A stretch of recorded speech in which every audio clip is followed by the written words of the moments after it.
Kan Allah ingin mengatakan begini, hei, semua orang yang beriman tanpa kecuali. Apakah engkau laki-laki, perempuankah, tuakah, mudakah, maaf sekali, kayakah, cukupkah? Apakah engkau orang yang merasa solehkah atau yang pernah salahkah? Aku tak peduli. Sepanjang kalian punya iman, aku panggil dengan satu informasi yang bisa meningkatkan iman kalian.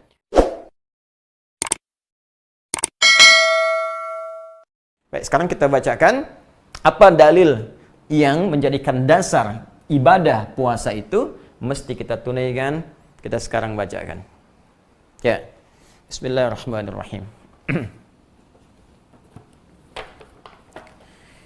Bab wujubi shaumi Ramadan. Bab tentang dasar kewajiban puasa Ramadan.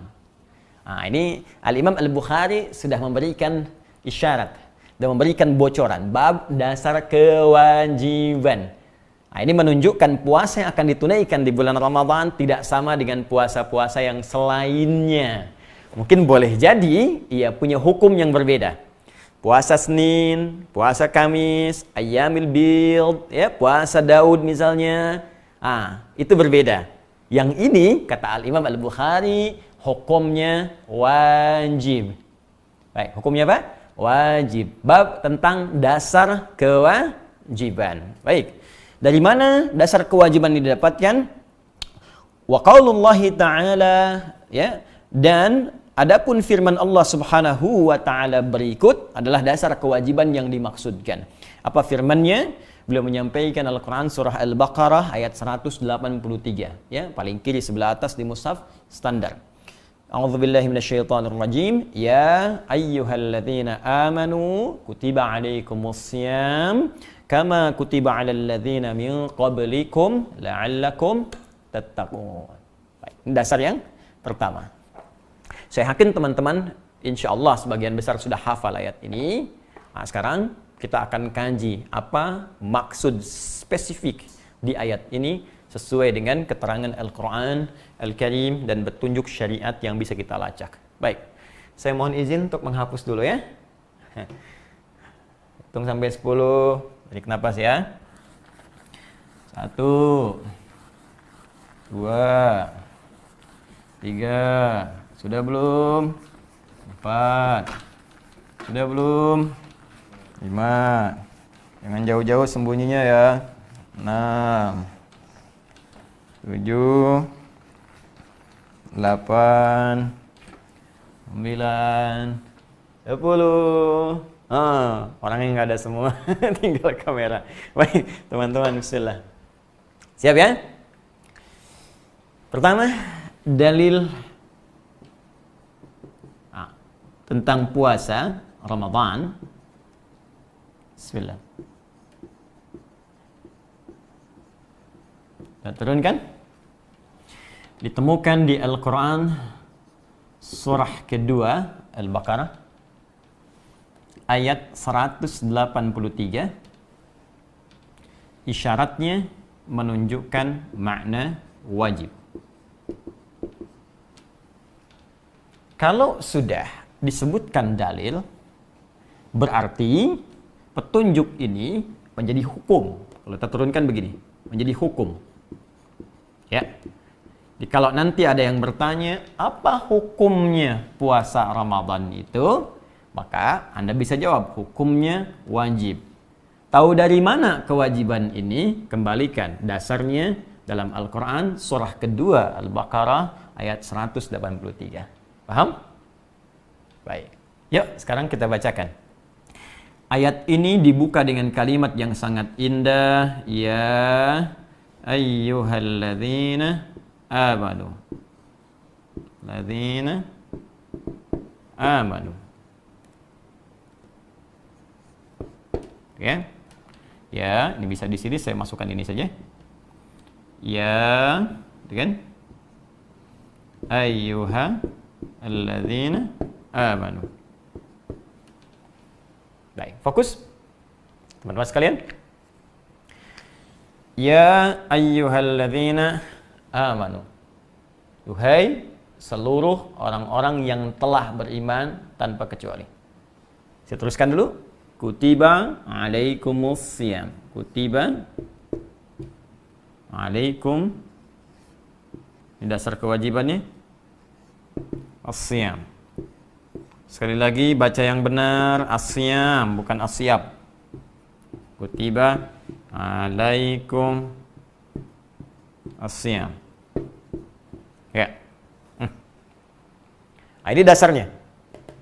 Kutiba diwajibkan alaikum atas kalian semua tanpa kecuali yang memenuhi seluruh persyaratannya as-siyam untuk menunaikan puasa. Ingat alif lam kemarin saya terangkan sesuai dengan ketentuan dan aturan yang berlaku. Nah, ini perintahnya. Di sini dasar kewajibannya, dasarnya. Ya. Jadi kalau Anda ditanya, apa dasar kewajiban di ayat Al-Baqarah 183 itu? Mana kalimat yang menunjukkan puasa itu wajib? Ini jawabannya. Kutiba alaikumusiyam. Tapi sebelum sampai ke sini, saya ingin uraikan dulu yang ini. Fokus baik-baik. Ini kalimat indah sekali. Ya ayyuhalladzina amanu. Duhai seluruh pemilik iman tanpa kecuali. Fokusnya, saya terangkan sebentar. Ya, saya uraikan dulu. Disebutkan 361 kali dalam Al-Quran. Ayyuha disebutkan 150 kali dalam Al-Quran. Alladzina disebutkan 1080 kali dalam Al-Quran. Amanu disebutkan 258 kali dalam Al-Quran. Saya telah uraikan di buku saya ini, ya, dibahas secara detail di sana. Ini telah saya cek juga, ya, termasuk saya merujuk kepada Mu'jam, kepada Qamus Al-Fadhil Quran, juga mengecek di kalimat-kalimat Quran. Fokus ini. Apa yang penting dari yang saya uraikan ini? Perhatikan baik-baik. Ya, ini disebut harfun nida, huruf panggilan. Ya. Untuk memanggil. Tapi ingat, di dalam bahasa Arab itu setidaknya ada 14 huruf yang bisa digunakan untuk memanggil. Ada a, ada aya, ada wa, ada ya, dan seterusnya. Ada 14 huruf. Kalau Anda belajar ilmu nahwu, Anda akan temukan uraian ini. Ya. Tapi menariknya dalam Al-Qur'an dari 14 ini yang digunakan hanya ya. Saya sampai meneliti 5 tahun kurang lebih. Bolak-balik, dilihat 1, 2, 3, ya saja. Ternyata huruf ya ini dalam gramatikal bahasa Arab itu huruf panggilan yang paling komprehensif, huruf panggilan yang paling fleksibel, huruf panggilan yang paling sempurna. Kenapa? A hanya memanggil dekat saja, nidaul qarib. Aya memanggil jauh saja. Wa memanggil untuk minta tolong. Ya mencakup semuanya. Nidaul qarib, nidaul mutawassit, nidaul ba'id. Paham? Tidak. Nidaul qarib memanggil yang dekat. Tuh. Nidaul mutawassit memanggil yang jarak menengah. Nidaul ba'id memanggil orang yang jauh jaraknya, jarak jauh. Ya. Ada orang dekat depan saya, ya. Namanya misalnya Ahmad. Saya panggil ya Sayyid Ahmad. Hei Tuan Ahmad. Yang menengah misalnya Al-Hasan. Ya, ya Sayyid Al-Hasan. Hei Tuan Hasan. Yang jauh Al-Husain misalnya. Ya Sayyid Al-Husain. Hei Tuan Husain misalnya. Jauh. Dekat, menengah, jauh. Kita bisa panggil dengan satu huruf saja. Baik. Jika Anda ingin menguatkan panggilan ini, ya, dan menerangkan secara umum yang dipanggilnya, maka sebutkan munadanya. Munada itu yang diserunya. Baik ya? Apa kalimatnya? Ditambahkan dulu dengan ayyu di sini, lalu diberikan ha tanbih. Ayyuha. Jika disatukan, perhatikan baik-baik, ayyuha ini menunjukkan makna taukid yang menguatkan, haknya tanbih. Jadi ini, kalimat ini seakan-akan memberikan kepada kita gambaran tentang penguat panggilan ini.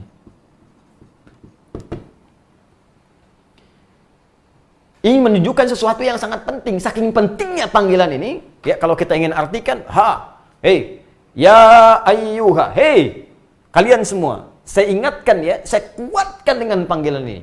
Makanya dalam bahasa Arab tidak dimulai memanggil kalau menggunakan ya ayyuha kecuali menunjukkan informasi panggilan yang akan disampaikan begitu penting luar biasa. Siapa yang dipanggil ini? Alladzina amanu, semua orang yang punya iman tanpa kecuali. Saya sampaikan kepada Anda di pertemuan yang lalu, alladzina, ingat ismun mausulun yadullu 'alal jam'il jam'iyah.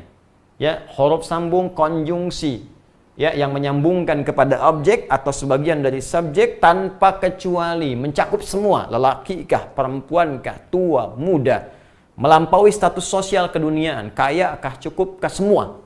Seakan Allah ingin mengatakan begini, hei, semua orang yang beriman tanpa kecuali.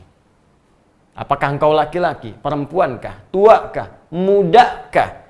Maaf sekali, kaya kah, cukup kah? Apakah engkau orang yang merasa soleh kah, atau yang pernah salah kah? Aku tak peduli. Sepanjang kalian punya iman, aku panggil dengan satu informasi yang bisa meningkatkan iman kalian. Maka disebut dengan huruf ya, seakan Allah ingin mengatakan begini, hei, kalian yang telah punya iman, baik sedang imannya kuat sehingga merasa dekat denganku. Bukankah orang yang imannya kuat dekat dengan Allah sehingga sering mengerjakan amal soleh, belum dipanggil sholat subuh sudah siap-siap bangun bahkan sebelum azan?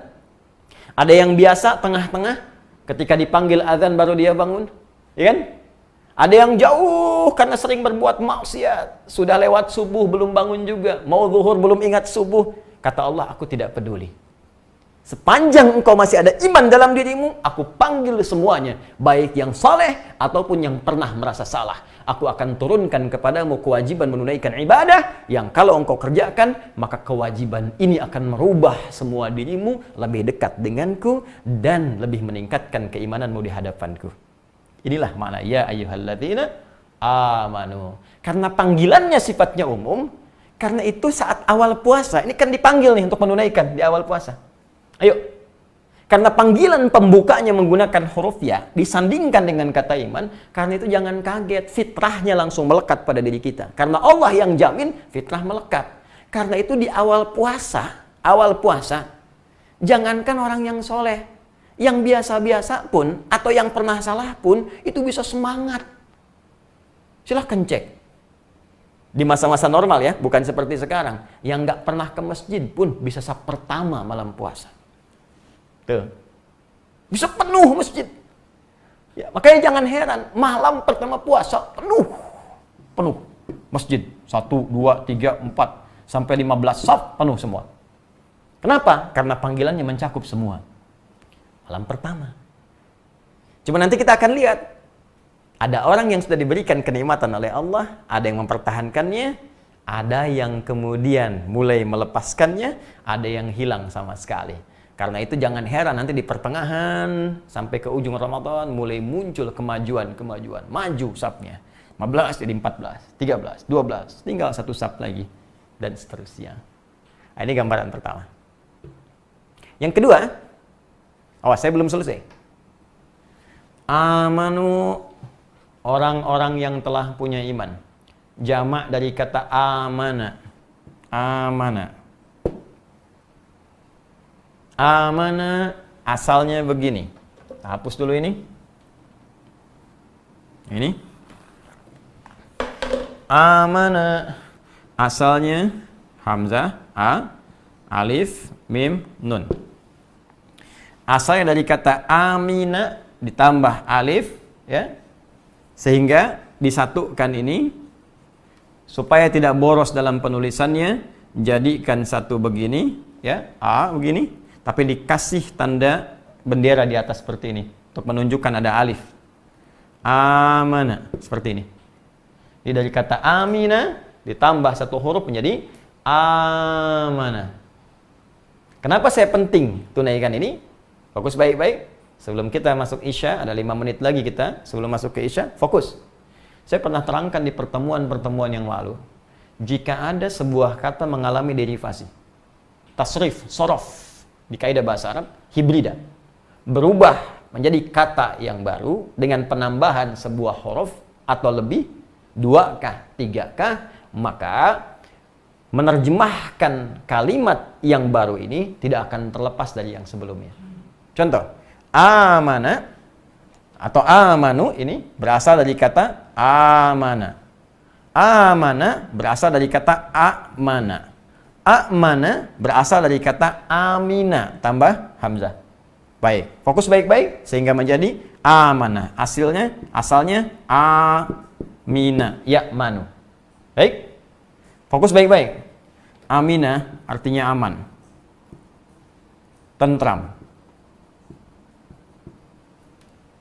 Ya, tenang. Wa amanahum min khauf. Li'ilafi Quraisy ilafihim rihlatasy syita was sayf falyabudu rabb hadzal bait alladzi at'amahum min ju' wa amanahum min khauf, yang telah memberikan rasa aman kepada mereka. Ya. Baik, Allah yang memberikan rasa aman. Fokus baik-baik. Amina artinya aman, tentram, nyaman, damai. Ditambahkan hamzah menjadi pemilik iman. Amana, orang yang punya iman. Jamaknya tambah waw dan alif di ujungnya. Amanu, orang-orang yang punya iman. Laki-laki, perempuan, tua muda dan sebagainya. Kalau kita ingin terjemahkan kata amana atau amanu, maka jangan lepaskan dari akar katanya yang ini. Amina. Seakan Allah ingin mengatakan alladzina amanu, orang-orang yang telah beriman itu, maka Allah akan berikan rasa aman dalam dirinya dari ancaman akhirat dan ketentraman dalam jiwanya saat menunaikan kehidupannya di muka bumi. Itu maksudnya. Karena itu orang-orang yang beriman itu hatinya cenderung tenang. Karena itu semua aplikasi iman dalam bentuk ibadah itu, masih ingat? Iman disandingkan dengan amal soleh, ya kan? Selalu setelah kata iman muncul amal soleh. Karena itu setiap kita mengerjakan amal soleh itu dampaknya selalu tenang ke hati, tenang ke hati, tenang ke hati. Contoh, ini persamaan lagi nih, ya, biar kita agak sedikit bertambah wawasannya. Amal soleh itu fungsinya disebut dengan zikir oleh Allah, zikir. Ya, untuk mengingatkan kita dengan Allah. Jadi tujuannya supaya kita ingat kepada Allah. Ya. Karena itu setiap pekerjaan amal soleh itu seringkali disebut zikir dalam Al-Quran. Salat disebut zikir. Quran surah ke-20 ayat 14. Wa aqimis salata li dzikri. Tunaikan salat sebagai zikir kepadaku. Doa disebut zikir. Quran surah 7 ayat 205. Ya wadzkur rabbaka fi nafsika tadarruan wa khifatan wa dunal jahri minal qaul. Ya, doa, zikirlah, sebutkan Allah Subhanahu wa taala dalam jiwamu. Baik.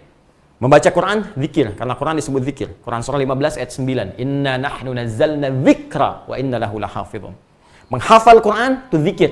Quran surah 54 ayat 17, 22, 32, 40. Walaqad yassarnal Qur'ana lidzikri. Habis salat kita zikir. Ya, Quran surah keempat ayat 103. Fa idza qadaitumus salata fadhkurullah. Baik, teman-teman sekalian, saya teruskan sedikit, saya berhenti kemudian dengan kita tiba waktunya masuk salat Isya. Saya ingin teruskan sebentar. Amal soleh tujuannya zikir, Allahu Akbar, Allahu Akbar. Kemudian zikir itu fungsinya apa? Untuk menenangkan hati. Tenang hati. Apa dalilnya? Quran surah ke-13 ayat 28. Ala bidzikrillahi tatmainnul qulub. Allahu Akbar, Allahu Akbar. Ala bidzikrillahi tatmainnul qulub. Yakinkan pada jiwamu kalau zikirmu benar kepada Allah, dampaknya tenang ke hatimu. Sekarang lihat ke sini.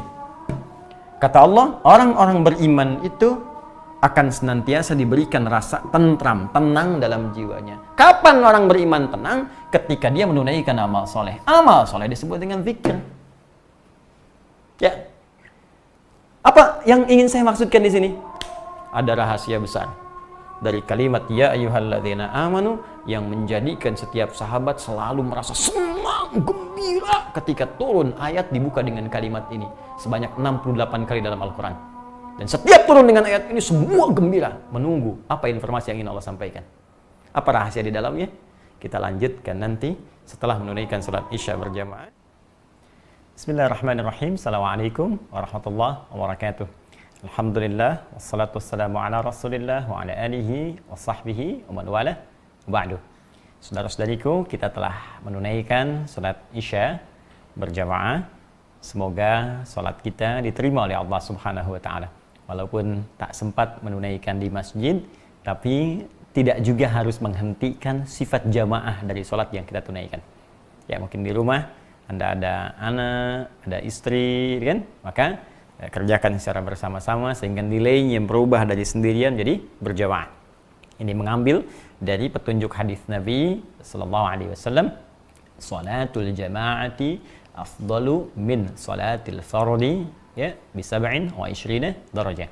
Salat berjamaah lebih utama daripada salat sendirian, pahalanya 27. dan derajat. Jadi satu derajat tuh bisa tinggi sekali. Kemarin saya terangkan di hadis Muslim untuk ilustrasi ke masjid. 25, satu keduanya 500 tahun, dua ketiga 500 tahun, demikian seterusnya. Ya, baik, intinya kita bermohon semoga salat kita diterima oleh Allah Subhanahu wa taala dan mudah-mudahan kita senantiasa dirahmati. Kita lanjutkan. Tadi telah kita uraikan bahwa dalam konteks penunaian ibadah itu perlu ada dalil. Dalil itu adalah petunjuk bagaimana menunaikan ibadah dengan benar supaya menghasilkan jalan kemudahan menuju rahmat Allah, sehingga dengan itu diberikan kita anugerah surga sesuai dengan apa yang Allah janjikan, insya Allah.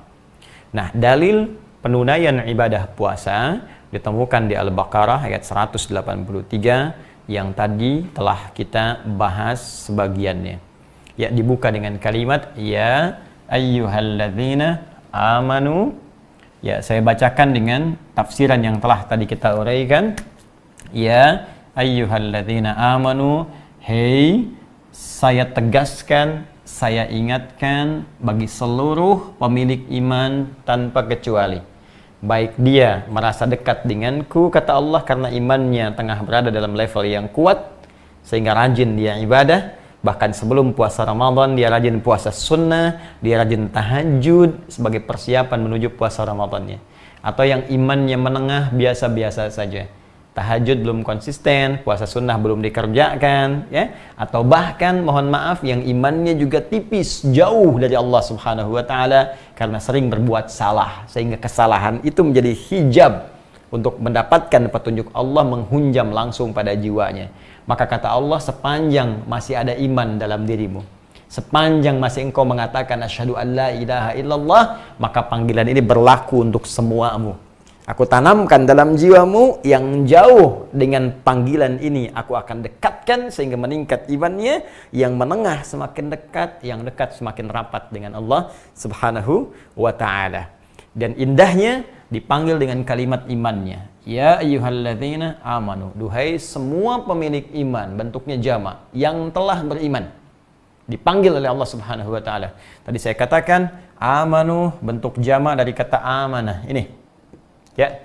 Amana asalnya dari kata amana. Dari amana asalnya amina tambah hamzah. Jadi ini akar kata yang saya kotaki ini. Ya. Ini akar katanya. Dan tadi setelah saya terangkan sebelum Isya, teman-teman yang baru bergabung bisa fokus, nanti Anda bisa mengulang apa yang saya telah terangkan jika memang kali ini Anda baru hadir bersama kita semua. Fokus baik-baik.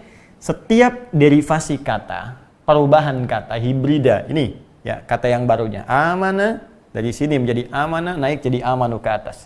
Nah, setiap perubahan kata, jadi amanu, ya sebelumnya amana, akan selalu terkait dengan akar katanya, amina. Berarti tadi saya telah terangkan aman, tentram, damai. Ya. Sehingga cara menerjemahkannya kalau kita ingin ambil makna tafsirnya, hei semua orang yang beriman, yang dengan imanmu itu aku akan jamin engkau akan merasa aman dari ancaman akhirat, aman dari neraka, aman saat hisab. Aku jamin akan tentram keadaan jiwamu ketika engkau menjalani aktivitas di bumi.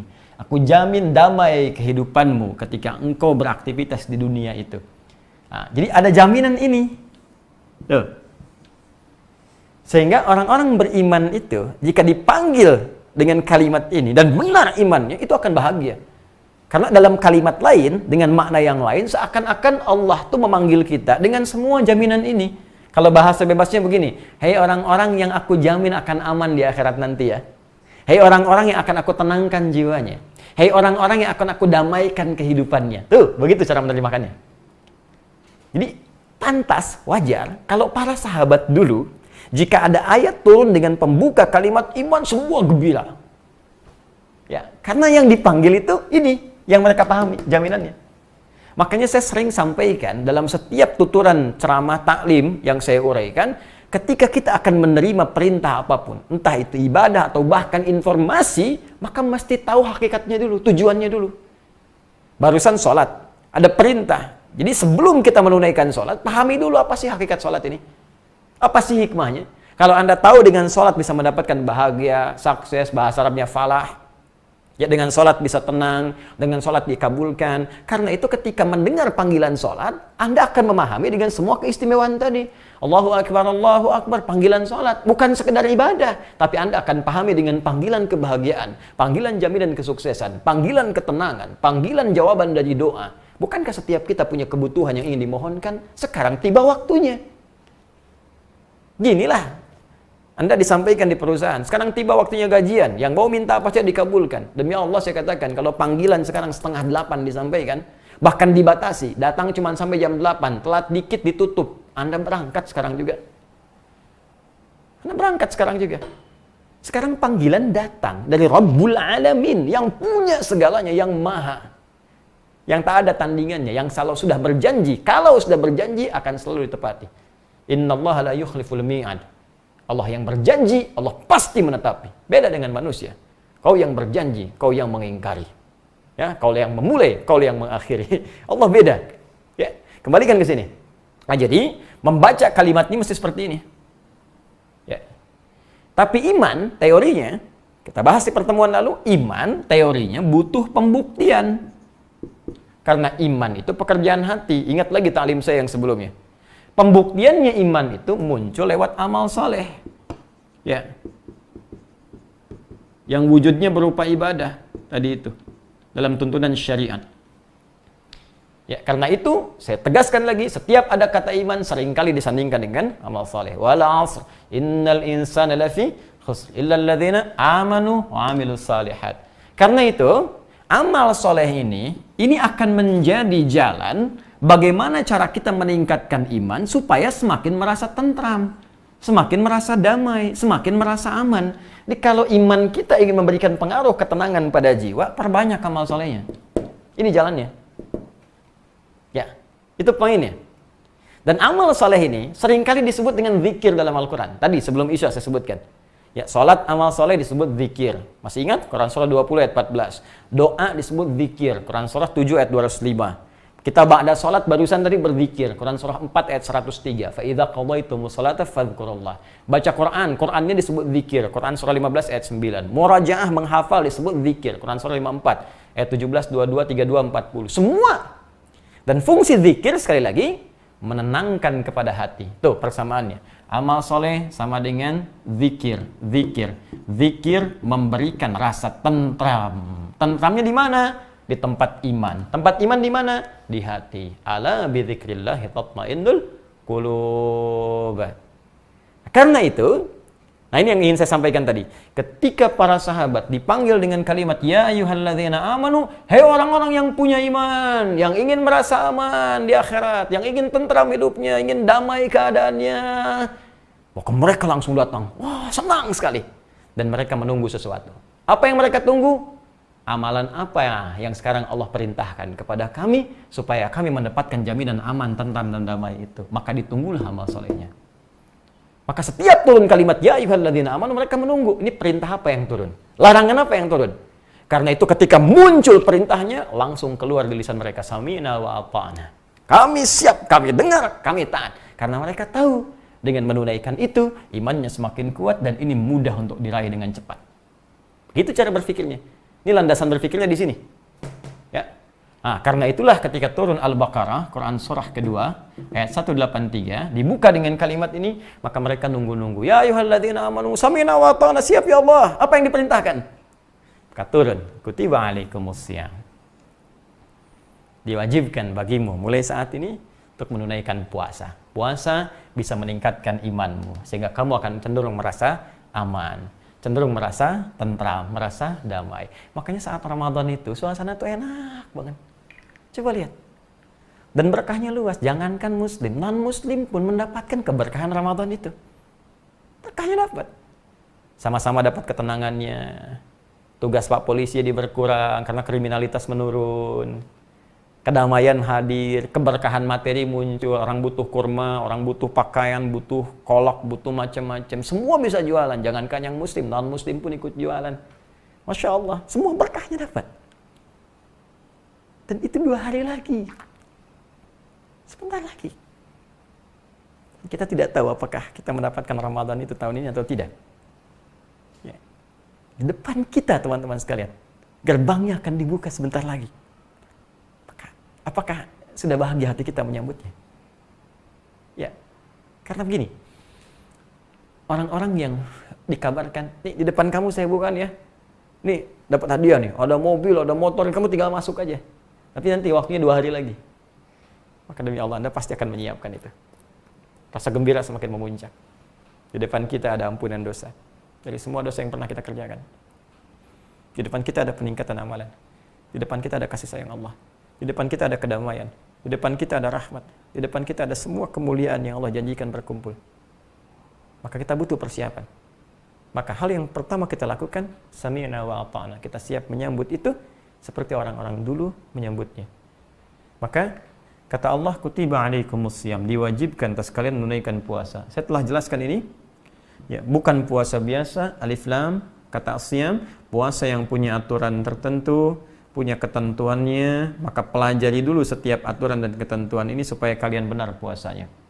Kemudian kewajibannya diungkapkan dengan kata kutiba. Jadi di Al-Quran itu begitu. Di Al-Quran itu ada furidha, ya.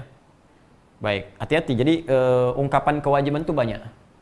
Ada langsung bentuknya dengan kewajiban, dengan furidha misalnya, dengan kataba, bentuk majhulnya atau pasifnya kutiba. Ada yang tidak menggunakan kata spesifik wajib, tapi langsung perintahkan. Katakan Muhammad, kerjakan nih, tinggalkan nih, ada dengan lamul amri. Ya, misalnya yang sering saya sampaikan, ya dalam beberapa kesempatan ada kalimat-kalimat yang langsung disampaikan oleh Allah dengan menggunakan kata perintah. Qul wallahu ahad. Katakan Muhammad pada mereka, perintah. Wallahu ahad, bagi orang-orang beriman, Tuhannya hanya Allah yang layak untuk disembah. Itu tauhid kita.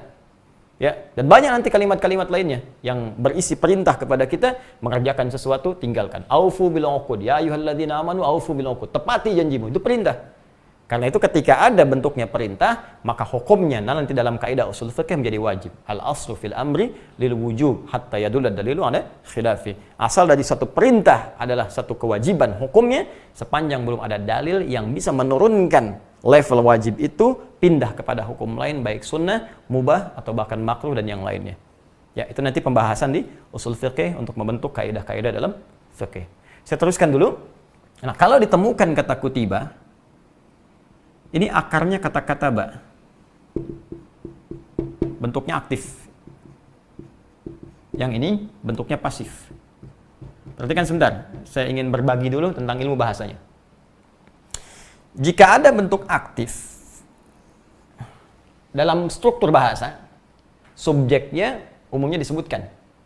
Misal, saya makan nasi, subjeknya saya, makan predikat, nasinya objek di bahasa Indonesia. Ya kan? Bisa lagi misalnya, ya, Asep minum susu. Asepnya subjek, minumnya predikat, susunya objek. Baik ya? Nah, tapi kalau kita demikian alihkan ke bahasa Arab, memiliki makna yang aktif, struktur yang aktif, kataba, maka subjek pun muncul, sama dengan bahasa Indonesia. Misalnya, ini kalau kita turunkan bentuk aktifnya, jadi begini, kataba, ya, telah mewajibkan. Siapa yang mewajibkan? Allah. Ini fa'ilnya, subjeknya. Allahu, ya, fi'il, fa'il, fi'lun madhi, ya, i'rabnya, fi'lun madhi mabniun alal fathi. Ya, awas hati-hati. Fi'lun madhi mabniun 'alal fathi. Kemudian yang ini fa'il. Fa'ilun li fi'li kataba marfu'un wa lamatu raf'i dhammatun zahiratun fi akhirih wa tanwinu mahdhufun dukhulil alifi wal lami 'alaihi wa huwa lafdzul jalalah. Ya, paham? Tidak. Ini subjek, alamatnya rafa di atasnya. Hilang tanwinnya karena masuk alif lam di dalamnya. Karena ini lafdzul jalalah yang khusus spesifik. Ya, langsung dengan sendirinya. Kataballahu, objeknya apa? Alaikumusiyam. Alaikum jar majrur. Alaikum jarun wa majrurun. Asyam. Ma asalnya. Ma. Maf'ulnya. Ini objeknya, perintahnya. Allah telah mewajibkan kalian menunaikan puasa. Ini bentuk aktifnya. Kalau kita jadikan bentuk pasif, ya, tadinya Allah telah mewajibkan bagi kalian puasa. Kita jadikan bentuk pasif, maka bentuk pasif itu dibuang subjeknya. Dibuang di sini tidak disebutkan subjeknya, ditutup. Jadi yang artinya tadinya mewajibkan jadi diwajibkan. Maka kita jadikan terjemahannya Puasa telah diwajibkan. Telah diwajibkan bagi kalian menunaikan puasa. Kalau kita hilangkan subjeknya, telah diwajibkan seperti ini, maka aturan bahasa berlaku. Suatu bentuk aktif akan menjadi bentuk pasif jika subjeknya sudah diketahui. Mustahil nggak ada subjek belum tahu jadi pasif, itu mustahil. Mustahil. Jadi kalau ditanya begini, kataballahu alaikumusiyam, Allah telah mewajibkan bagi kalian puasa. Kita tahu ini, yang mewajibkan sudah pasti Allah. Maka untuk memudahkan supaya nggak panjang-panjang, ngapalin Qur'annya jadi semakin pendek, jadi mudah ngapalinnya, jadikan pasif. Sehingga satu kalimatnya bisa kita tutup dengan sifat ghaibnya, Allah. Ganti kataba jadi kutiba. Kutiba. Allahnya kemudian ditutup, alaikumusiyam. Telah diwajibkan bagi kalian menunaikan puasa. Siapa yang mewajibkan ini? Allah. Kenapa kalimat Allahnya dibuang? Karena sudah tahu yang mewajibkan itu pasti Allah. Jelas? Ini dalam struktur bahasa. Kalau kita tarik ke makna tafsir, kenapa di sini kalimatnya jadi bentuk pasif, kutiba bukan kataba? Karena orang-orang beriman itu sudah pasti yakin setiap ada kewajiban pasti dari Allah. Dan untuk menegaskan ini bukan rekayasa Nabi Muhammad, mereka sudah yakin. Ini karena imannya kuat, jadi mereka tahu kalau Nabi Muhammad menyampaikan, ini bukan rekayasa Muhammad, ini pasti Allah yang perintahkan. Karena itu nggak disebutkan Allahnya pun sudah yakin kepada Allah. Walau tak tampak dalam pandangan, walau tak disebutkan lafadznya, yakin kalau perintah disebutkan Nabi pasti bersumber dari Allah Subhanahu wa taala. Ini menunjukkan tingkat kekuatan iman. Jadi kalau masih ada yang menyoal, kenapa mesti salat? Siapa yang perintahkan salat? Ini menunjukkan imannya rendah. Orang yang imannya kuat, Allahu Akbar, Allahu Akbar, azan berkumandang, tiba perintah nih, saya salat. Semakin kuat lagi, belum azan, sudah tahu Allah sebentar lagi perintahkan. Padahal azannya belum disebutkan. Ini menunjukkan tingkat kekuatan iman. Demikian cara memahaminya.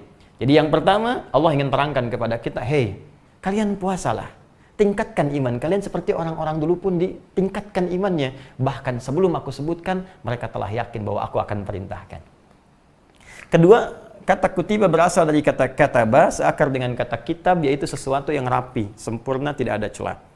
Karena itu sekarang kitab diartikan dengan buku, terjemahannya buku. Kenapa buku disebut dengan kitab? Karena buku berisi tulisan yang sempurna dari awal sampai akhir.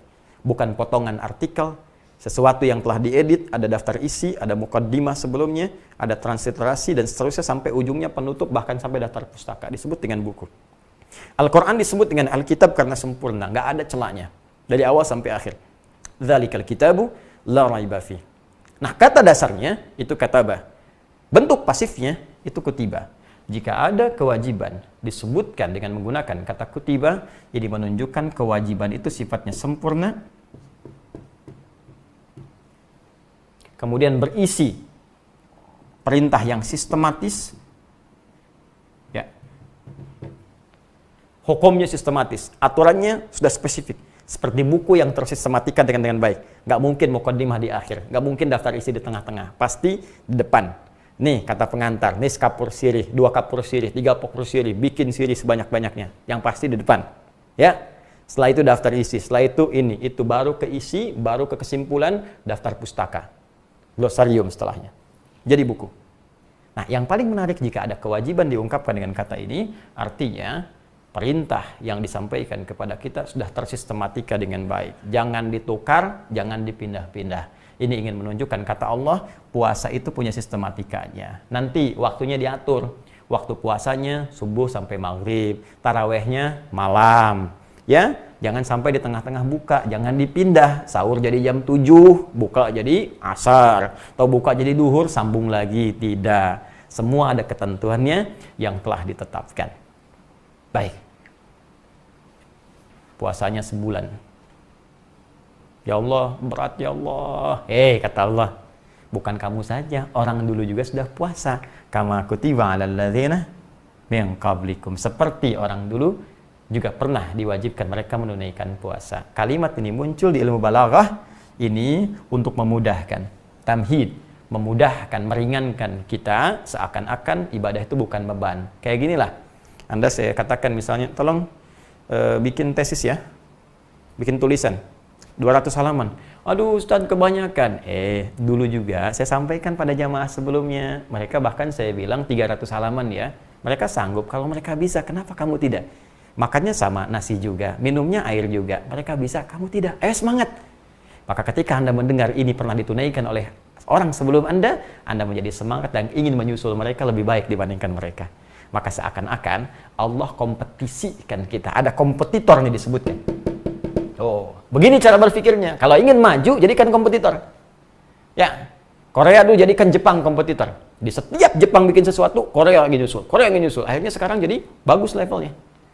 Ya, perusahaan juga begitu, mesti ada kompetitornya. Kalau ingin maju, jadikan kompetitor, perusahaan besarnya. Maka susul. Jadi, ibadah juga begitu. Kalau Anda ingin kesolehannya meningkat, bikin kompetitor. Lihat si fulan, ini puasanya bagus, kejar. Ini hafalannya bagus, ingin jadi seperti itu. Demikian kata Allah, kalau orang dulu pernah menunaikan, kamu mesti lebih baik.